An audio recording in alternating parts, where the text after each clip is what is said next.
Chapter 1. The Red Carpet and the Riddle. The streets of Riyadh are quiet tonight, but behind the palace walls there's a feeling in the air, a feeling of quiet, monumental triumph. You see, for years the world looked at this kingdom and saw only oil, only ancient traditions, only a power slowly fading into the desert sun. But they were wrong, so profoundly wrong. Because while everyone was watching the price of a barrel of crude, a young prince was playing a different game entirely, a game of geopolitical chess on a board that spans from Washington to Beijing. And last week, he didn't just make a move, he changed the rules. Picture this scene with me. The White House lawn, a crimson carpet rolled out with military precision. The Marine Band strikes up a fanfare. 21 guns fire a salute that echoes across the Potomac. And walking up those steps, greeted like a head of state, is not a king, but a crown prince. My name is Amir, and for years I've tracked the pulse of the Middle East. I've seen summits and failures, wars and uneasy truces, but what I witnessed unfold in Washington, this was something else. This was a masterstroke. The headline screamed the deals, billions in arms, cutting-edge technology, a historic nuclear pact, and a promise, a golden promise of an alliance stronger than anything in decades. The American president smiled, clasped the prince's shoulder, and called him a friend, a respected leader, a partner for the future. And the world's media snapped their pictures and wrote their predictable stories. But they missed the real story. They missed the silent earthquake rumbling beneath the handshakes and the smiles. Because here is the riddle at the heart of it all.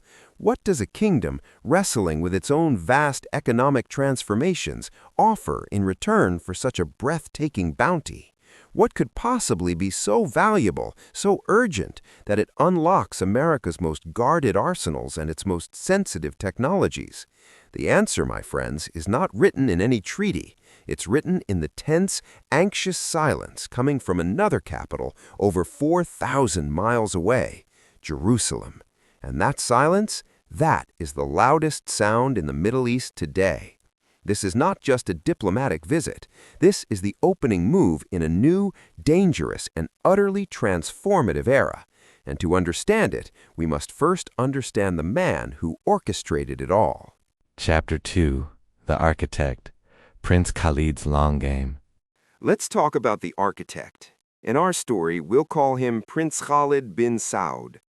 5 years ago, Prince Khalid was a pariah, the shadow of a terrible crime. The murder of a journalist named Omar Farouk in a foreign consulate hung over him like a desert storm.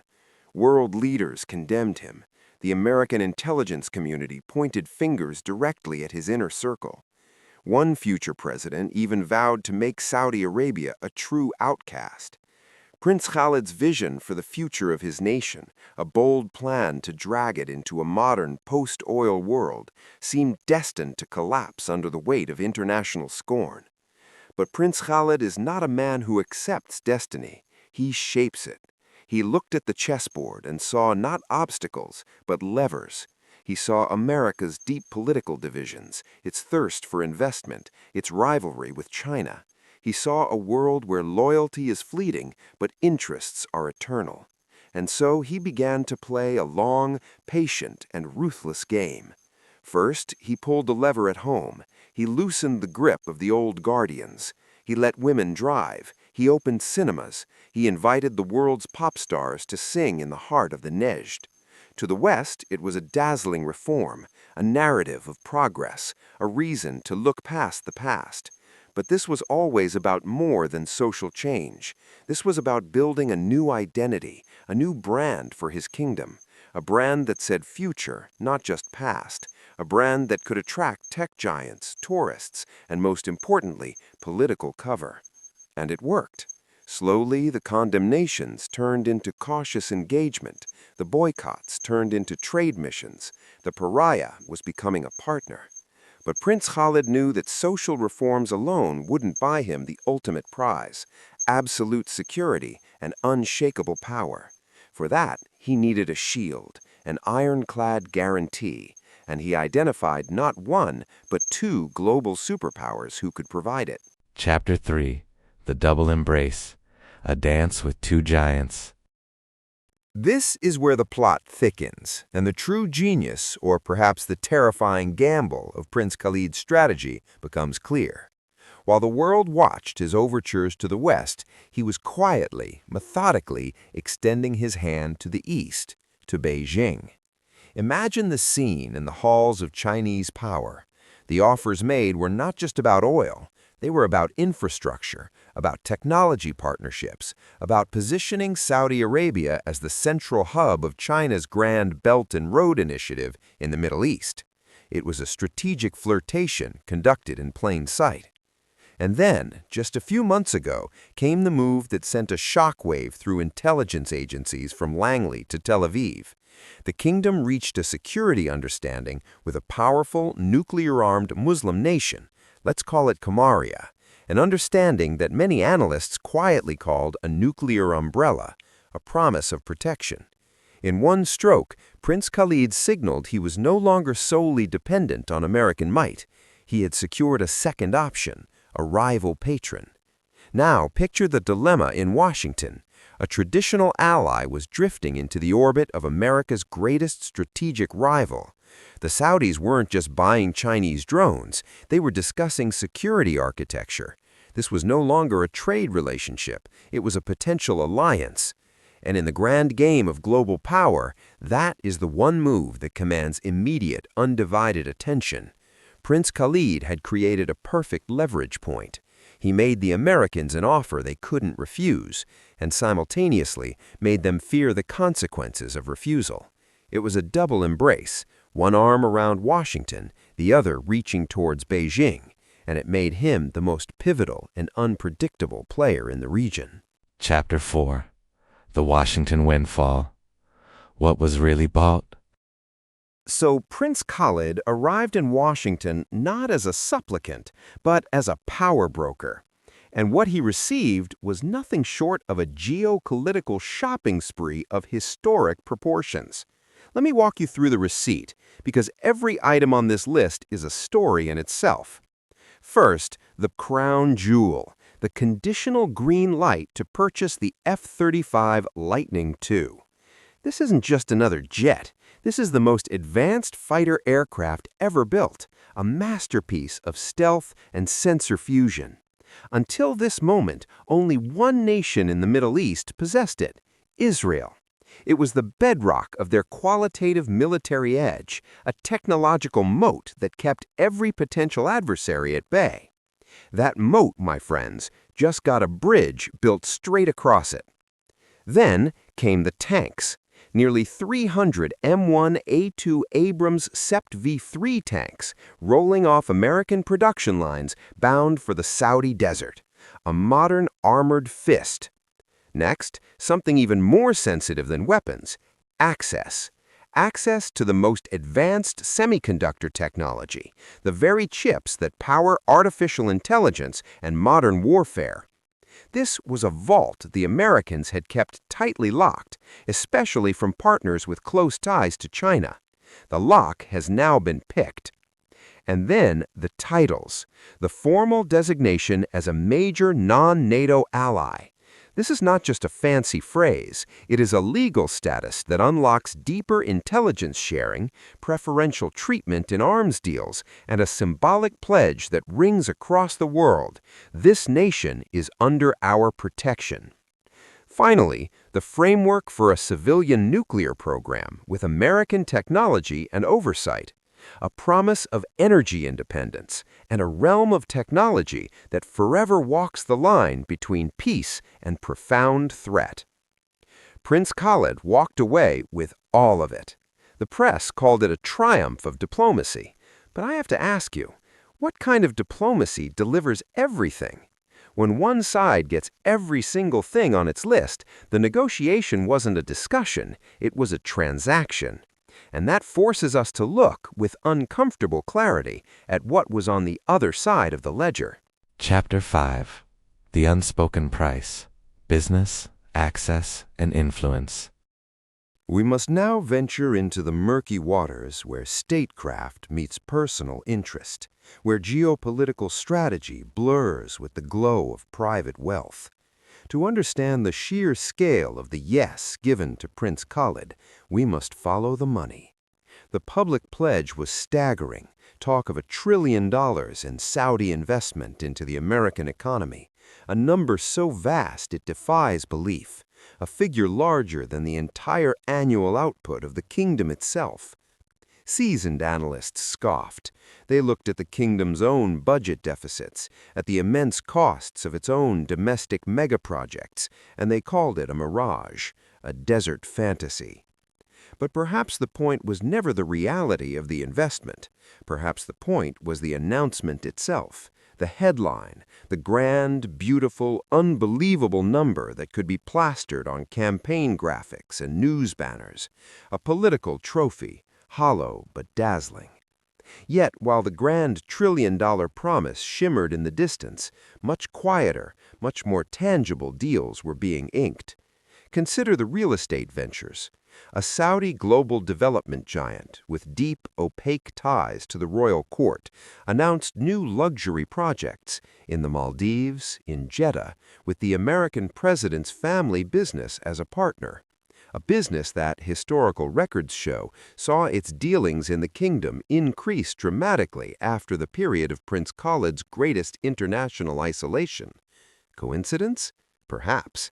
Look further. The kingdom's vast sovereign wealth fund poured $2 billion into an investment firm run by the American president's son-in-law. The fee for managing that money? Over $125 million.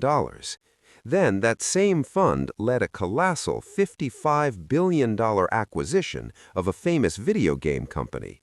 And who was a key partner in that deal? The same son-in-law's firm. The patterns are not subtle. They are a map of how influence is woven, thread by golden thread, into the very fabric of relationships. When the Crown Prince's own brother visits American golf courses, hosting Saudi-funded tournaments, or when his family's private jets grow familiar sights at NY and DC airports, it is not diplomacy, it is access. It is the building of a network where the interests of a nation and the interests of a few powerful families become quietly, inextricably aligned. This is the unspoken price, not written in treaties, but understood in private suites and boardrooms. It is the ancient art of royal patronage, executed on a global billion-dollar scale. Chapter 6. The Betrayal in Jerusalem. Israel's 7 Fears. Now, let's fly to Jerusalem. Let me take you into the secure, windowless briefing rooms of the Israeli Ministry of Defense. The mood here is not one of anger, not initially. It is one of cold, stomach-churning shock. For decades, the foundation of Israeli security has been a simple, unbreakable American promise. Israel will maintain a qualitative military edge, QME, over any and all potential adversaries in the region. It was law. It was dogma. It was the invisible shield. The announcement from Washington didn't just crack that shield, it shattered it. I have spoken to sources in these rooms, and they describe a panic that is both professional and deeply personal. They framed it as 7 specific, catastrophic fears. Let me outline them for you. Fear 1. The end of stealth. The F-35's greatest gift to Israel was the ability to move unseen, to fly over hostile territories, toward Syria, toward Iran, like a ghost. If Saudi Arabia has the same jets with their powerful radars, that ghost becomes visible. The cloak of invisibility is handed to a neighbor. Fear 2. The 90-second warning. The flight time from a Saudi airbase in the north to Tel Aviv is roughly 4 minutes. With the F-35, that warning time could be slashed to 90 seconds or less. The entire concept of Israeli air defense, of scrambling jets, of sending millions to shelters, collapses under such a timeline. Fear 3. The escort problem. Israel's other jets, the magnificent F-15s and F-16s that escort these stealth missions, are not invisible. Against a Saudi F-35, they would be detected long before they could protect their charge. The entire protective arm of the Air Force is rendered obsolete. Fear 4. The queue. American production lines for the F-35 are long. Fulfilling a massive Saudi order means Israel's own orders for more jets, for spare parts, get pushed back for years. Their own military modernization is held hostage to the arming of a potential rival. Fear 5. The Turkish domino. If Saudi Arabia gets the F-35, how can Washington say no to Turkey, a formal NATO ally? The Israelis see this as an inevitable next step, and a Turkish F-35 in the hands of a leader with open sympathy for Hamas and deep hostility toward Israel is a nightmare 1,000 times worse than the Saudi scenario. Fear 6. The broken covenant. The very law ensuring Israel's edge has been gutted. A precedent has been set. Today it's the F-35. Tomorrow what? Missile defense secrets? Cyber warfare tools? The dam has broken. Fear 7. The bleeding of technology. Israel itself contributed to the development of the F-35 systems. Their own engineers helped perfect it. Now that very technology, enhanced by their own minds, could one day be used against them. It is the ultimate strategic irony, and it tastes like ashes in Jerusalem tonight. Chapter 7. The Palestinian Gambit, the ultimate bargaining chip. But Prince Khalid's game is even more layered, more audacious.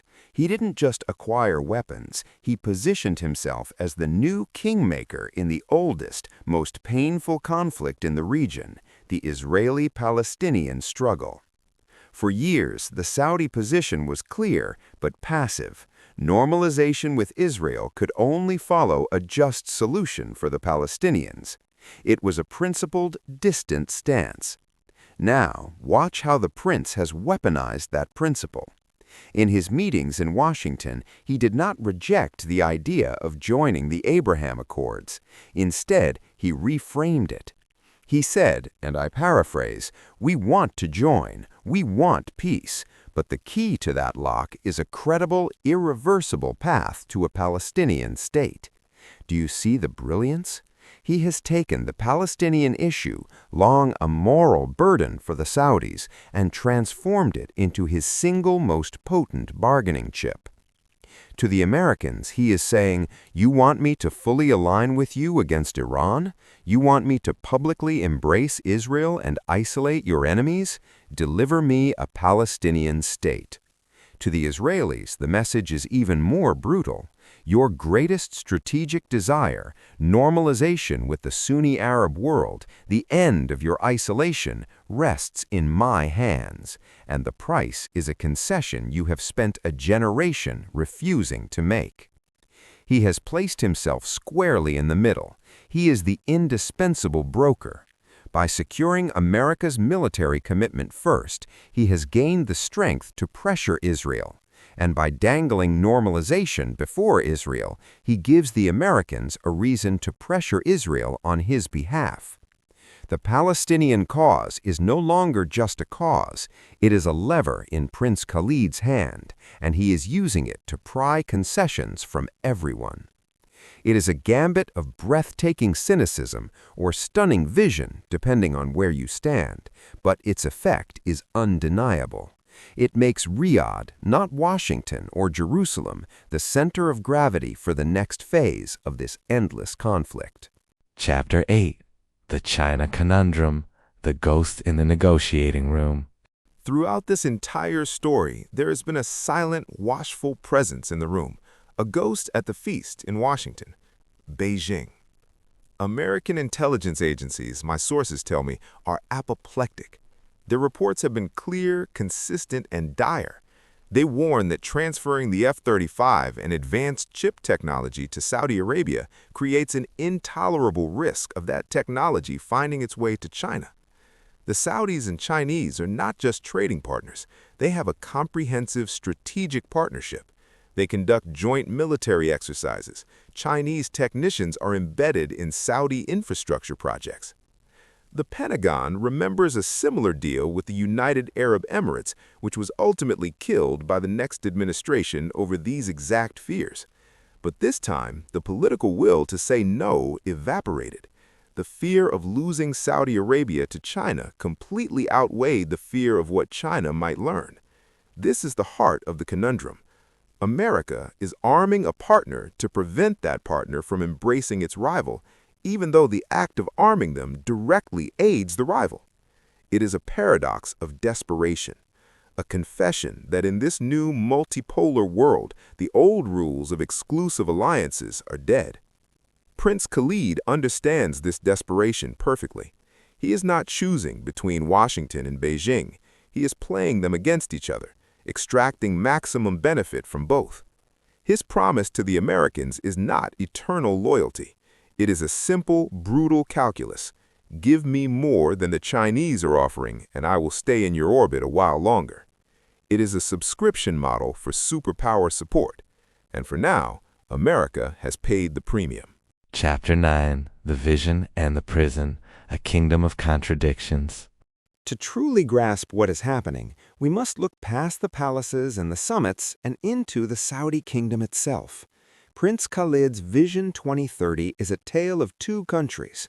One is the country of the dazzling showcase, the gleaming futuristic city of Neom rising from the Red Sea coast, the Formula One races, the superstar concerts, the women driving on wide new highways. This is the country sold to the world, a nation breaking free from its past, open for business, a beacon of modernization. It is a powerful, seductive narrative, and it has provided priceless political cover. But there is another country, the country of the absolute monarchy, where there are no political parties, no free press, no independent judiciary, where criticism of the prince or the royal family is a crime that can lead you to a prison cell or worse, where the number of executions has reached horrifying new peaks, often after trials that would not be recognized in any just court. This is the country of the notorious anti-corruption purge, where billionaires were locked in the Ritz-Carlton and stripped of their assets, consolidating the prince's power and wealth in one swift move. This is the central contradiction of our story. The prince is trading on the image of the first country, the modern, reforming, investing nation, to secure the tools that guarantee the survival of the second, the unchallenged, authoritarian state. The F-35s are not just for defending borders from Iran, they are the ultimate guarantor of the regime's security. The American alliance is not just a geopolitical choice, it is an insurance policy against internal and external threats to the throne. The modernization project and the brutal consolidation of power are not opposites. They are two sides of the same coin, minted to ensure the survival and preeminence of Prince Khalid's Saudi Arabia. Chapter 10, The New Middle East, a Landscape Transformed. So, where does this leave us? What is the new map of the Middle East that has been drawn in the sands of Washington and Riyadh? First, and most profoundly, Israel has been strategically downgraded. Its qualitative edge, its special relationship, its sense of being America's irreplaceable ally in the region, all have been deeply wounded. It is now one partner among others, and arguably, for this American administration, a less valuable one than the energy-rich, China-flirting kingdom. The psychological impact in Israel is a tsunami of vulnerability. Second, Saudi Arabia has emerged not just as a regional power, but as a global swing state. It holds the balance between the U.S. and China. It holds the keys to Arab normalization with Israel. It is the de facto leader of the Sunni Muslim world. Prince Khalid is no longer just a crown prince. He is a geopolitical force in his own right. Third, the era of American moral posturing in the region is over. Human rights, democratic values, the rules-based order, these have been decisively weighed against realpolitik and strategic necessity and found wanting. The message is clear. If you're powerful enough and can leverage rival superpowers against each other, you can write your own rules. The game has indeed changed. The old alliances are fraying. New, fluid, and transactional relationships are taking their place. In Jerusalem, they are scrambling to recalibrate a century-old security doctrine. In Tehran and Ankara, they are watching, calculating their next moves in this new, unstable landscape. And in Riyadh, a young prince looks out from his palace, his hands now holding the most powerful tools his kingdom has ever possessed. The red carpet has been rolled up, the speeches are forgotten, but the seismic shift his visit triggered is just beginning. The tremors will be felt for generations. This was not a deal, this was a revolution, and the Middle East will never be the same again.